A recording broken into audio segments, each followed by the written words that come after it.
But first, our business leader spotlight shines on one of the most colorful and successful entrepreneurs in our hometown, a gentleman who goes by the name of Jungle Jim. Today we're on location at Jungle Jim's International Market in Fairfield, Ohio, to get an inside look into Jim's great company. Jim, welcome to Fifth Third Bank Hometown Business Weekly. Thank you. Glad to be here. Glad to be here. You know, I have to ask you, most people know you by Jungle Jim, but what is your real name, Jim? I don't know if I want that out. No, I'm just kidding. Jim Bonaminio. I'm glad you're saying it instead of me, so I'd probably get it wrong. Bonaminio. See, so once you get going with it, it's all right. But I never wanted to use that because of that fact. So we used Jungle Jim, and I'm glad we did because we could play at all different angles when it comes to marketing. But go ahead. Go. Jim, tell us a little history about how you got started in the business. What was your dream 20, 30 years ago? What was my dream? What was your dream? Okay, what was my dream? Let me see. When I was at college, I was in marketing. I always wanted to be in sales. You know why? Because sales to me was like hunting. And I hate to fish because I lived on Lake Erie. Retail's fishing. You know, you sit there on a boat. You sit there on a boat, you know, and you're sitting there waiting for the fish. That's retail, okay? I said, I never want to be in retail. Always be in sales because you can get out there and make a difference. I'm sitting here right now waiting for that door to open up for people to come in. That's fishing, right? And I said, I'm never going to marry an Italian woman because I was growing up with them and they're all over the kitchen and what I ended up doing, I'm in a retail business. I married an Italian wife. We've been married for 30-some years. So much for planning. What made you so much for strategy? What made you decide to go into retail then? What was your passion at the time to go into retail? I hate to say it. I hate to be so shallow, but money. It's okay. That's what business is all about. It was it. That's the way I started. I needed money for college, so I started peddling tomatoes at Miami University. When did you end up actually locating here on Route 4? Oh, that was 70. Oh, Route 4? Route 4 was across from Fisher Body, Erie and High, 71, 72. So this was not your original location this then? Here? Right here? No. Okay. No. I went from corner to corner. I didn't have any money. So I ran across a real estate guy and said, listen, you know that corner over there, it's worth all that money? He says, yeah. He says, you want to buy it? I says, no, I can't buy it. I said, but it's sitting empty. Why don't you let me have a squatter? I said, I'll pay you so much, like a fraction of what it's worth. You know, you let me sit there, and all you have to do is call me up one day and say, get out, and I'll get out. I said, you can't lose, right? And a couple guys let me do that. And I never stayed more than 1 year on one corner. Give us an idea actually how the store is laid out. What's the size of the store right now? Oh, now you're asking me particulars. I didn't get briefed on this. I don't even know. Maybe 300,000 square feet. The store's laid out the best I know how, under the conditions that we probably had 7, 8 additions. And when you have 7, 8 additions, it's hard to end up with an end product. So it's a little bit confusing.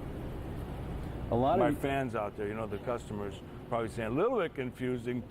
Read that back again. You have to make an effort to shop this store. You have to want to be here. What do you mean by that now? You have to make an effort. Well, it's not set up like a normal store, so it's different. If you want something different, you have to put a little effort in. You have to come in here, look at the map, maybe come twice or 3 times, and after 3 times watching the map, you can go wherever you want to go and find everything you need to find. You just can't come in here cold and expect this to be like a normal store. It's not set up like a Kroger's or a Myers or a Biggs. They're all set up the same way. It has the same format. You walk in, you go, I got a feeling I know where this corner is at and something's in the middle. The store's not that way. It's still easy to shop. You just have to give a little effort. Jim, we're going to take a little break. When we come back, I want to talk to you about the future of Jungle Jim's. We just got started. This Business Leader Spotlight is brought to you by Cincinnati Bell Technology Solutions, a Sun Services provider and participant in the Sun Partner Advantage program. We're back in the jungle on Fifth Third Bank Hometown Business Weekly. We're on location at Jungle Jim's talking with owner Jungle Jim. There you go.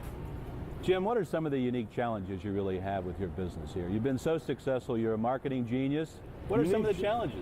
I have challenges every day. I mean, we're not doing that well. Everybody has us up on this pedestal. We're fighting every day for more business.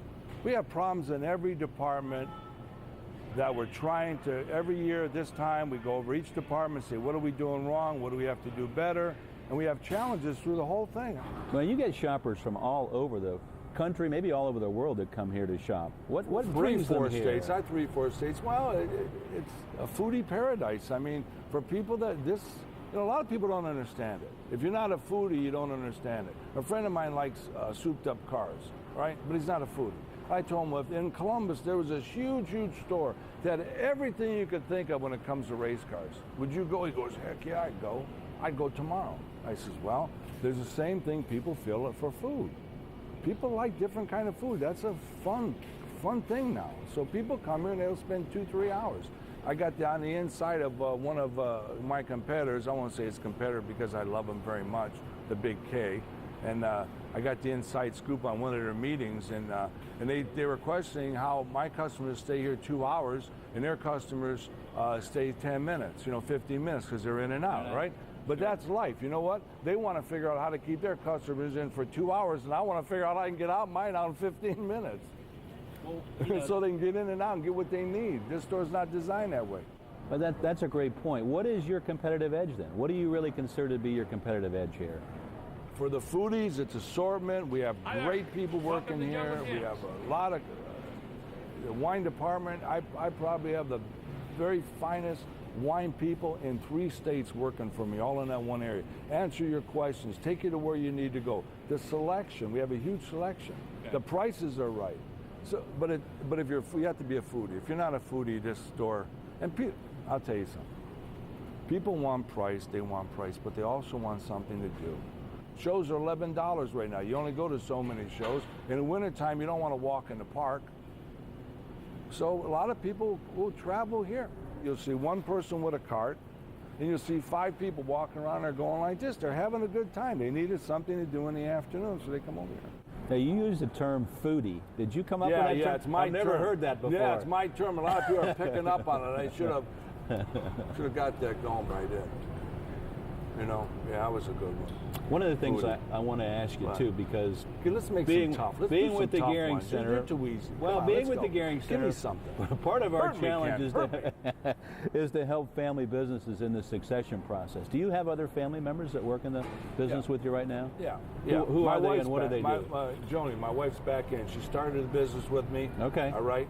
And now she's back in. After 20-some years raising the kids, she's back in. You know how I got her back in? I said, Joni, I says, if anything ever happens to me and you come in that business, these people are going to clean your clock. You're not even going to know what's going on. She goes, good point. She goes, and now she's back working again. So then I have my oldest son. He helped me with the wine department. He's taking a sabbatical. I think he's going to go someplace. I don't know where. He wants to experience some other things, which is great, which is good. I don't want him to stay in this store. And my youngest son, he just got out of college. He's diving in over here, and it's the same thing with him. He could branch out too. I mean, this is my gig, and if it doesn't work out, you talk about, passing it on and stuff.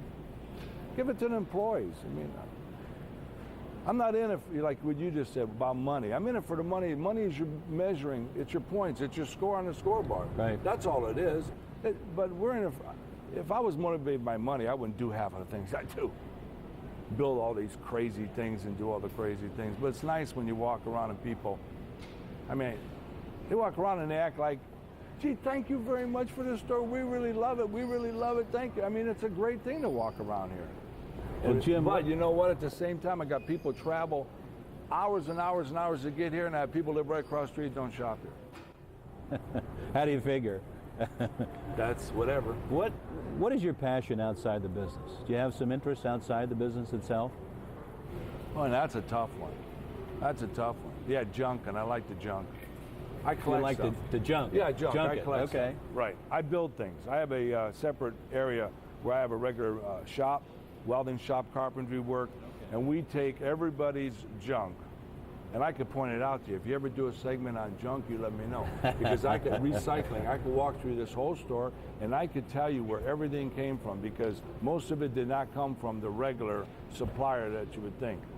I mean, we have all kinds of things. If you look up, there's a blue elephant that came from Kings Island when you were a kid in the water park. Remember the blue elephant? That's from the blue elephant. There's a big, huge 60, 80-foot sea serpent outside. Where that came from? That came from your aquarium in Kentucky, your aquarium right across there. That came from that. Okay. So we have people call me from all over and they say, we have this, this, and this. Do you want it? So you find a spot for it And somewhere. what I do is I bring it into my shop. We have 50,000 square foot shop. We bring it in our shop. We take pictures of it, and then we design with the items. We design with the items we have. That's what I do. I like, you know. One last question I'd like Go to ahead. ask you, Jim. What? How would Jungle Jim like to be remembered? What kind of legacy would you like to leave? Oh, supplying an opportunity for the people that work here, not only centered around money, but maybe more than that. A place for them to excel. A place for them. I would like them to get up in the morning and feel good about coming to work. I think that's a winner. If I could do that, that's a winner. Whatever makes it happen, money, opportunity, whatever, challenges, whatever the magic is that turns you on, that make you want to get out of bed and not go, oh man, I gotta go to work again. Right? I like that. I like that. And also I like the customers. Believe it or not, a lot of them are a pain in the you know what, but I like customers when they come up to me and say I'm doing something. It fulfills me that I know that I'm doing something on this earth besides just sitting here going to the bank.